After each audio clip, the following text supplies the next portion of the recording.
My name's Henry, and welcome to my YouTube channel. So today I'm going to talk a bit about my vision for 2020.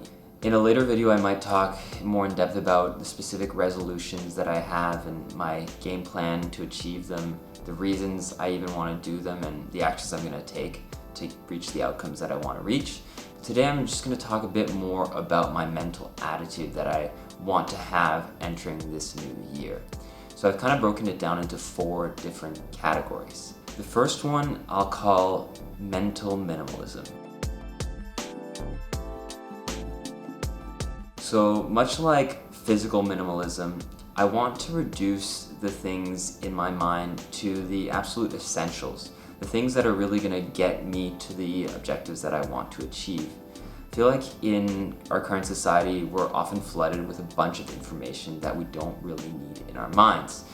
Sort of like sponsored ads on Instagram or Facebook that bombard you without you really asking for it. We suffer from information overload very frequently, where we get information put into our mind that we never really asked for. And what I think I'm going to be searching for is to declutter my mind, to regain a bit of agency over the things that I choose to ingest as information. I think this will do 2 things for me. I think this will reduce the mental load that I put on myself so that I can really just be holding on to the things that I need to accomplish the task that I have in front of me. Much like that extra accessory that you have sitting in your closet that you never wear, I'm gonna try and get rid of those thoughts that aren't really useful to me, and I can use that place for more important stuff.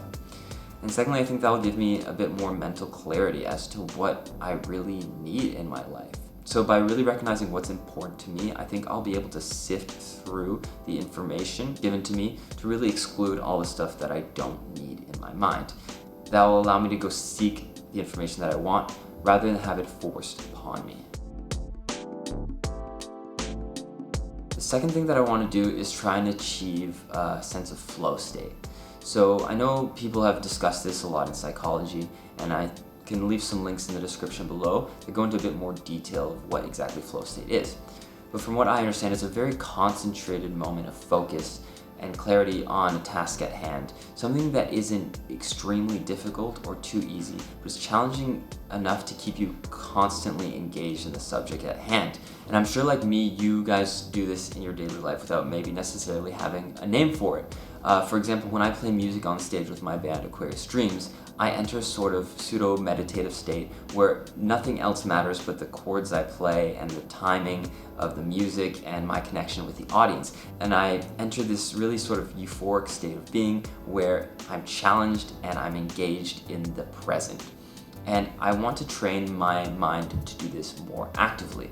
So I'm going to try something called the Pomodoro technique, which is essentially where you choose an allotted amount of time, say 25 minutes, and you focus on a single task, no multitasking, just one focused task, and you do it for that period of time, and then you can take a 5-10 minute break between it. But the goal is to really actively engage with a single thing for a given amount of time so that you can really enter this zone where you are being very productive and very engaged in that moment.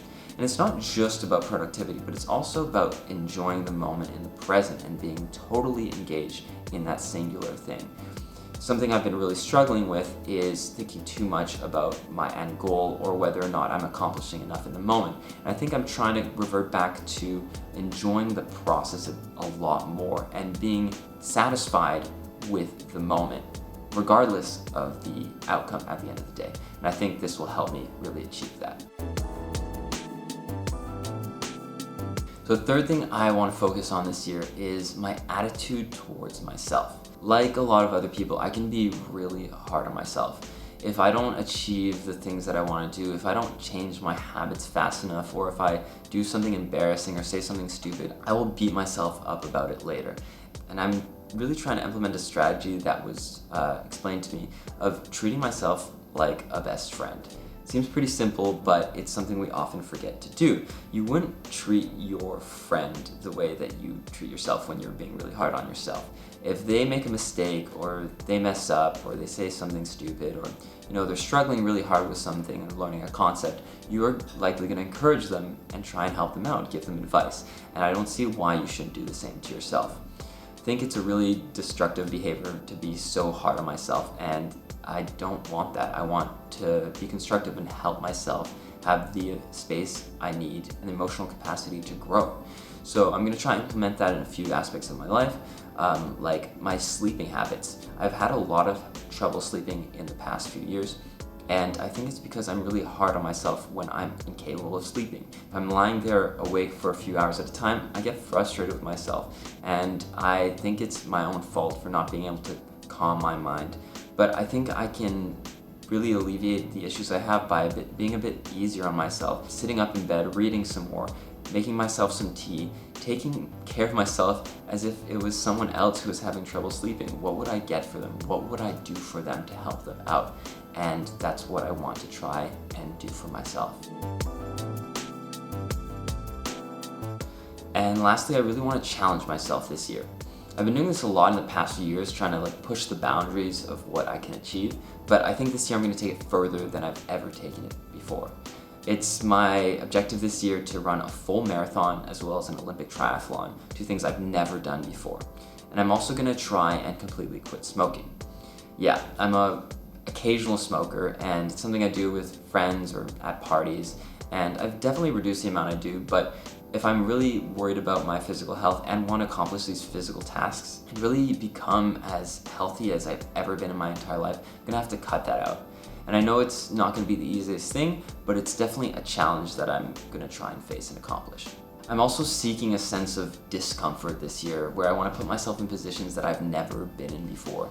So for example, I want to try and doing a wedding shoot this year, which is something I've never thought would be something that would be in my realm of comfort. But the more I think about it, the more excited I am about it. I definitely want to continue towards making art my career. That's the whole premise of this channel.